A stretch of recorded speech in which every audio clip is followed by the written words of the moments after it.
સુરતમાં વિકાસ કાર્યોને વધુ વેગ આપવા માટે આજે વિવિધ પ્રોજેક્ટનું લોકાર્પણ અને ખાતમુહૂર્ત કરવામાં આવ્યું। કેન્દ્રીય જળશક્તિ મંત્રી સી.આર. પાટીલના હસ્તે 34 કરોડ રૂપિયાના વિકાસ કાર્યોને જનતાને સમર્પિત કરવામાં આવ્યા।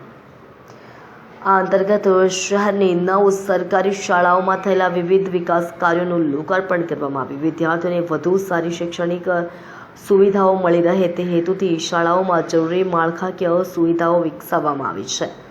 સાથે જ સથાણા વિસ્તારમાં નવી શાળાના કામનું ખાતમુહૂર્ત પણ કેન્દ્રીય મંત્રી સી.આર. પાટીલના હસ્તે કરવામાં આવ્યું। આ પ્રસંગે શહેરના શિક્ષણ અને અન્ય માળખાકીય સુવિધાઓ સાથે જોડાયેલા વિવિધ વિકાસ કાર્યોને આગળ વધારવામાં આવ્યા। 34 કરોડ રૂપિયાના આ વિકાસ કાર્યોથી સુરત શહેરના વિકાસને વધુ ગતિ મળવાની આશા છે।